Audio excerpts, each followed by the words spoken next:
This is a one of one. There's only one in the world, and it's probably the wildest thing we're going to see on the channel. V8, twin turbo, manual gearbox, and it's the size of a Renault Clio.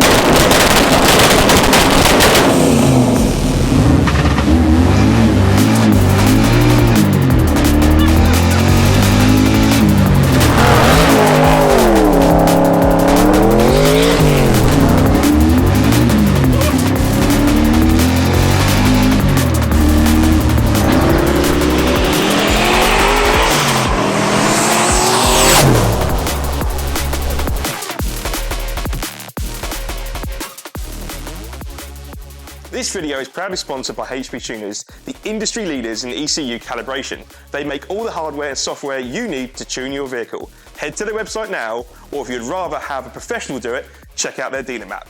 They make the tools, you make the power.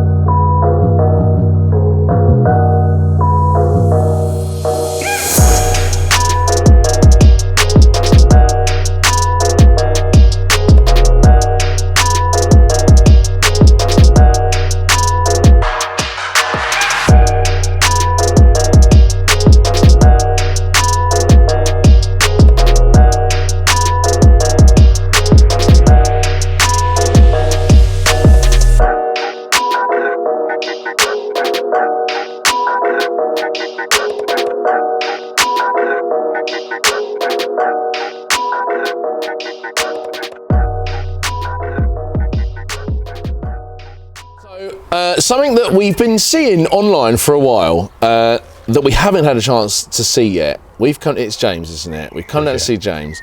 James is the scientist behind this. You are, in my eyes, you are a hero. That's the first thing I'm going to say. Thank you very much. Everything he describes about this car, he's like, well, so I just did it, and I just learnt on the way. And we've had a few cars like that where people just, if they don't know how to do it, they'll just learn because, you know, that's what we do. It's a process, yeah. So this isn't a bullet point car because it's not like one or two, three things have been done. If you can you give us a bit of a rundown of what this car is front to back? Well, yeah, I'll try. It's a Mark 1 Subaru Justy. It's got a 4-litre V8 in it. Of course. With T56 Magnum gearbox, 9-inch axle on the back. It's just sort of my brainchild, really. It's my ideas that just came to my head, and where things fit, they fit. Where things didn't, they didn't go there. Yeah, so, or you make them fit. You make them fit, one or the other. So, everything. The more I try not to ask too many questions before we go into it, but I'm so intrigued by this car and everything that's been done to it, because right from the back bumper forwards, there isn't an inch of it you've gone, well, that doesn't go there, so I'm going to do this, and we'll try and keep it compact. But like, there is a lot to go through there. Yeah, I think first of all, if we just, do you want to should we just pull the lid up, yeah. or that's it, right? Okay. So starting in the engine bay, you call it an engine bay. When people say, oh, it's quite a tight engine bay, I think this is it's not even just tight. So we were just speaking a minute ago, like, all right, it's a 4-litre twin turbo, 1UZ, is it? 1UZ, yeah. The Lexus. Yeah. But the engine's been built. Do you want to give us a quick spec on the engine? So it's got Kelford cams. It's a quad cam, this engine is. Rossi forged pistons, Eagle H-beam rods, ACL race bearings, ARP 2000 main studs, head studs, and Comrod bolts. Yeah, obviously it's boosted now, and it wasn't boosted, it was naturally aspirated originally. That's just sort of low down of what's in there. That's the basics of it. But even just have a stock engine running low boost in there, it would be frighteningly quick. Oh yeah, absolutely. In a car that size. Yeah. But of course, it's a built engine, so it's capable of 8.5 to 1. I think you said the compression, wasn't it? So it's there's a ton left on the table. But you've had to modify it, not just in order to accept the engine, but it's got, you said about the subframe and the inside of it. So the front subframe is S13 currently. Yeah. I did have a S13 axle on the rear, yeah, but broken axle. Yeah, yeah. So that got changed to 9-inch. Yeah, obviously I've had to move the firewall and everything back on this by about a foot Yeah. to make the engine fit. You still kept the stock dash, which is quite impressive. I kept the dash. I'm here for that. Yeah. So the first question I had for you earlier was about cooling and how do you keep it cool when it's all jammed in there? Struggle. Yeah. Very much struggle. Well, I say you got the radiator on the front. You got 2 additional radiators either side on the front, along with quite a elaborate coolant system, I should say, just to try and get the heat out of the motor. Yeah.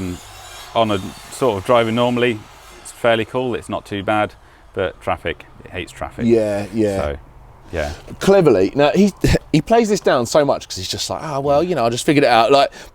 So what he's worked out is that you need more surface area. So the radiators underneath are actually heater matrices from Vauxhall Corsa. Yeah, with a separate fan on. Yeah, they are the internal heater matrix that gives you the hot air inside the car.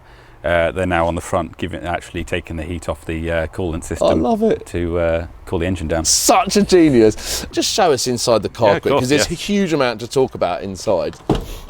Where do you want to start? Well, yeah, exactly. So similar to the Mark 1 Escort, you're kind of sitting more in the rear of the car, or the part of you sitting in the rear of the car, because you've had to move the firewall that much further back, and obviously the transmission's further back. So pedal box brakes, what brakes and what else is going on in here? So it's just got a pedal box in there with 3 master cylinders, OBP pedal box. Got hydraulic handbrake, got a gear shifter from Tick Performance. It's a nice shifter actually. It's a lovely bit of kit, isn't it? It's a lovely bit of kit, that one. I got a clutch slipper as well to obviously bring the clutch in a lot nicer on drag racing. So a few gauges and necessaries. It is very necessary, isn't it? Yeah, I mean that's everything that's in there is there for purpose. A switch in the top of the gear stick, you said. Yes. And what's that for? To allow clutch shifting. So between changing from first to second and third and fourth, you don't need to use a clutch. Right. It cuts the ignition between shifts. So it takes the power off the engine, power off the gearbox to allow you to change gear. Faster, essentially. Yeah, I mean, I was changing gear within 0.03 seconds, so it's a lot quicker than for drag racing with a manual gearbox. That is, you're losing a second of its potential. Just every tenth is adding up to your time. So you want to be on that power all the way down. I love that when you open the back door, it's just a roll cage. You can't actually look. All you've got is access to the back doors. It's not necessary that they should open, but of course you've got access to the fuel system or your electrics. Did you wire it all yourself? I wired it all myself. Yeah. Yeah. How long have you had the car? Look, I started doing this project about 8 years ago. Okay. Building it from just a empty shell of the car. Yeah. But I've had the car in my family since 1995. So it's 30 years it's now, been around for. And it's nice that you've actually kept hold of it and proceeded to do that. Yeah. And so 8 years, and I presume the extent of the work that you've done, you're probably on it every night. Most nights I was, absolutely, yeah. Imagine being in the coal workshop when it's peeing down the road, it's snowing outside, I expect, and you're like, no, I'm going to get down there because it needs doing. That's it, yeah. So in the back, you've got the fuel cell. What pump have you got? There's 2 pumps in there, is there, or just one? There's 3. There's 3 pumps, right. So there's a lift pump to take to the swell pot, and then there's 2 pumps, 2 Bosch 044 pumps to drive the main fuel line. Right, okay. And the fuel line's looped through, comes back to the reservoir and the swell pot, and then any fuel that can go over that, it goes back to the tank. Right, and return to the tank. What's that? Just above the fuel tank? It's actually a fuel cooler. Oh, right. I was getting to the point where I was boiling the fuel running around the engine. That's the thing, yeah, because it circulates at such a rate, the pumps heat it up. Yeah. That's really annoying. Sorry. Yeah. So you've got a Ford 9-inch. It had an S13 axle in it with 1200 horsepower shafts. You sheared one of those off, so you're like, I won't buy another shaft. I'm just going to cut the floor out. Well, I didn't actually. No, the floor was already cut out. I just sort of got it up there. I bought an axle and put all the plates and everything in it myself, and had to shorten one side of the axle down and lengthen the other side actually to get it right. Oh, I just love it. You make light of everything, which is for everyone else is like scratching head moment. 4 links on there as well. It's all 4 links, so I'm fully adjustable. Yeah, it's all adjustable. Everything. And even the arches, like you know, they're all steel. All steel made. You made them out. You made the templates and then cut the arches. It's got Willwood brakes on the back as well. There's just nothing about it that I don't like. Just the fact that you've done it yourself, like, and it's not a blank check car that you've gone, this isn't the car and I want that done to it. No, it's all been done. My sort of project, my sort of budget, what I've had, I've sort of bought things when I could afford them. Yeah. And then just sort of progress from there. So headline numbers, weight, power, and what ECUs it got on it? So weight-wise, it's 1,170 kilos. Mm-hmm. Power-wise, I've seen sort of just over 600 horsepower so far. Dyno-wise, it was 543 back some years ago when it was running lower boost. And there's a headroom for a ton, or double that probably. I've been sort of running 15.8 psi into it and about 600 horsepower. This engine will take 30 psi, no problem. Yeah. So you can see well over 1,000 horsepower at that point. Yeah. ECU is a MS3 Mega Squirt. Yeah. And that's got the capability of like the launch control, shiftless, clutchless shifting, and launch control and everything. Yeah, it's all great. in there. We could talk for ages, more actually longer about this, because like there is so much to talk about. But essentially, what we want to do is hear it and see it go. So we're going to do that. So before we go out in one of the most anticipated cars for Motor Addicts that's going to be on the channel, this car has been in his family for 30 years, but the next car you buy might not know the history for. We're going to have a look right now. So Car Vertical checks all of the databases internationally to make sure that the car that you're buying hasn't got any damage, hasn't got a mileage discrepancy, owner discrepancy, and we're going to check a Lotus Elan. So in this case, this Lotus Elan we're looking at, it's a red one. Lotus Elans, notoriously, they're made out of fiberglass. The mileage is good. Financial registration status, that means it's not being looked for as being stolen or there's outstanding finance. And damage, it says needs attention. So as I scroll down, it's had 2 previous owners. As I scroll down, we can see it's a tidy little Lotus Elan, only the front is missing. So I'll go onto the pictures for that. The front of it is completely wiped out. Scrolling down further, there's no issues found with theft, so it hasn't been stolen. Currently, it's not wanted or stolen, as mentioned, and the last mileage that was recorded, 1996, it was 7 miles for the first MOT, and then it jumped up to 43,000 miles. So Car Vertical can not only give you any damage or history or finance, you can check the mileage is in line with what's on the display. So to find out if there's any hidden history on the next car you want to buy, use the code MADDICTS20 for 20% off using a Car Vertical check. I got it right. Let's go back to the car.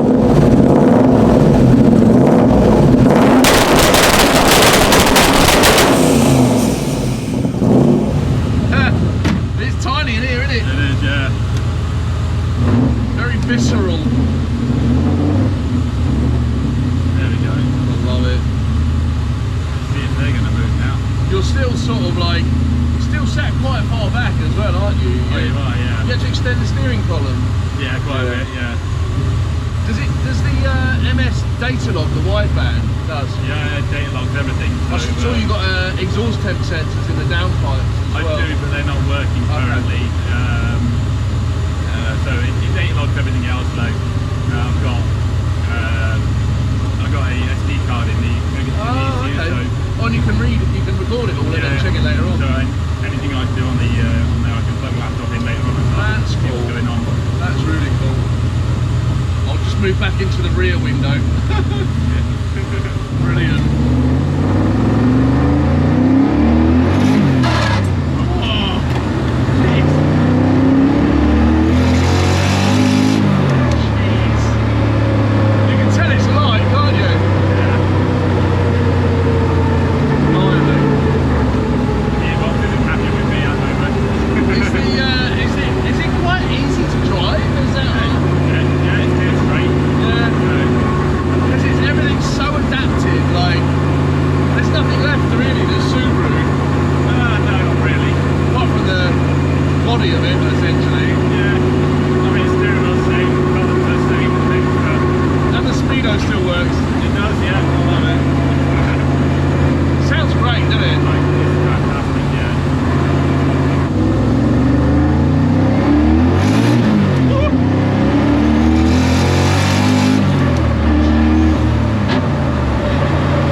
did it all yourself? Oh, absolutely. You must do.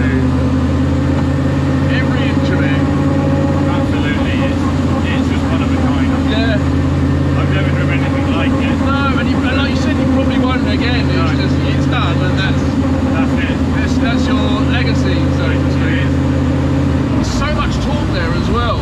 It's right from the bottom up. I mean, even when I'm off the boost, it's still... That's it, that's no boost at all either.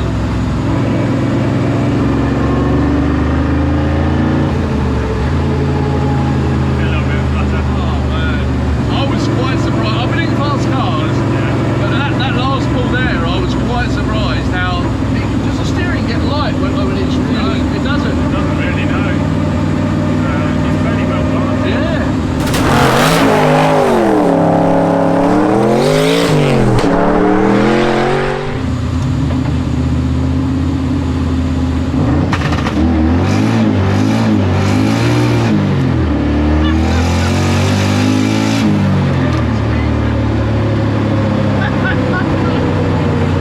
That sounds brilliant, man.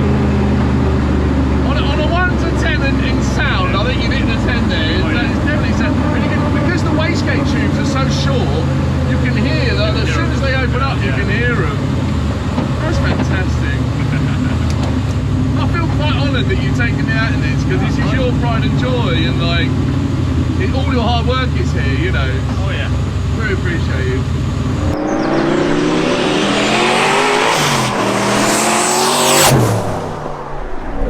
It's getting a little bit warm, but that is... Do you know what it reminds me of? It reminds me of the Escort a little bit. Because you sat so far back, it's like there's bars everywhere and it's like really shaky, but we got a few pulls out of it, but he's right, it is sketch. Like, it feels like it's going to get up and literally take off so fast. I think it revs around to 7 grand and we got to like 5 a couple of times, and that is ample. You don't need to...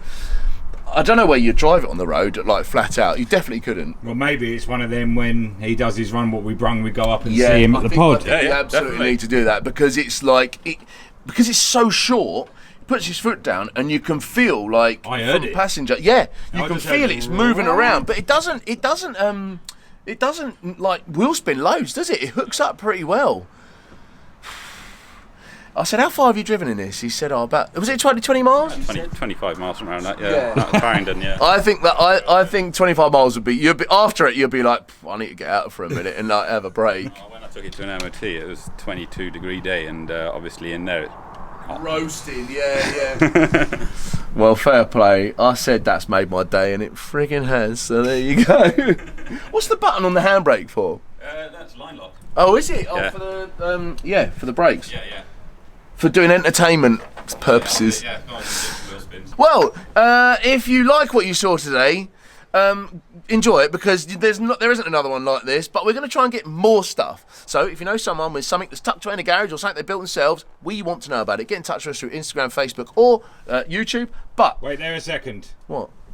You have a YouTube channel where people do. can follow this. It is J&J Vehicle Engineering. I got my business on. there. We will put the links to your YouTube channel below.